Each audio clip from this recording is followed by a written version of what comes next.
మనలో చాలామందికి ఒక సందేహం ఉంది, ఎందుకు నేను ఇంత భక్తి చేస్తున్నా కానీ నాకు అనేక శ్రమలు కలుగుతున్నాయి అని. దానికి బైబిల్ 2 కారణాలు ఇస్తుంది.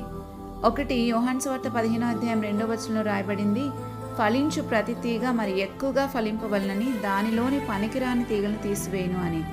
ఇలా మనలోని పనికిరాని వాటన్నిటిని తీసేసి మనల్ని పవిత్రపరిచే క్రమంలో మనకు కొంత బాధ కలుగుతుంది, శ్రమ పొందుతున్నట్లుగా అనిపిస్తుంది. కానీ అది అధికంగా లేక మరింతగా ఫలించటానికి, అంటే మన మేలు కొరకే కానీ కీడు కొరకు కాదు.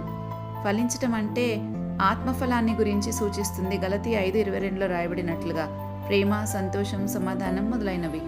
మనము అధికంగా ఆత్మఫలాన్ని ఫలిస్తే దాని వలన మన తండ్రి మహిమపరచబడతారని, ఇందువల్ల మనం ఆయన శిష్యులం అవుతామని యోహాను సువార్త 15:8లో చెప్పబడింది. ఇక 2వ కారణం, హెబ్రీయులకు రాసిన పత్రిక 12వ అధ్యాయం 5-11 వచనాల్లో రాయబడింది, తండ్రి శిక్షింపని కుమారుడెవరు? ఆత్మలకు తండ్రి అయిన వాడు తన పరిశుద్ధతలో పాలు పొందవలనని మన మేలు కొరకే ఆయన శిక్షిస్తున్నాడు. ఈ విషయాన్ని గుర్తుపెట్టుకోవాలి, తన పరిశుద్ధతలో పాలు పొందటానికే మనల్ని శిక్షిస్తున్నారు అని. మనం తప్పిపోయిన ప్రతిసారి తండ్రి తనకిష్టుడైన కుమారుని గద్దించు రీతిగా తాను ప్రేమించు వారిని మన ప్రభు గద్దించును అని సామెతల పుస్తకంలో మనం చదువుతాం. అయితే ప్రస్తుతమందు సమస్త శిక్ష మనకు దుఃఖకరంగా కనబడుతుంది.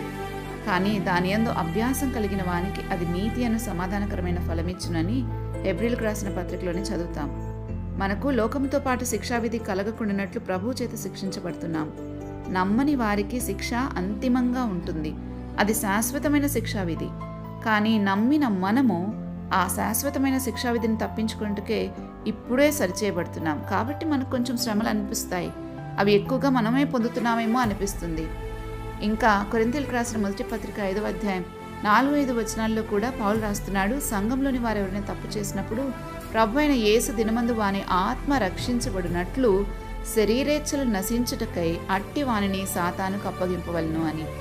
అంతిమంగా మన ఆత్మ రక్షించబడినట్లు ఇక్కడే మనం సరిచేయబడుతున్నాం.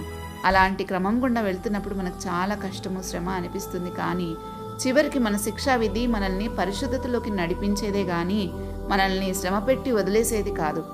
శ్రమ కొంతకాలమే, మనం మారు మనస్సు పొందే వరకేనని ప్రకటన 3:19లో రాయబడింది.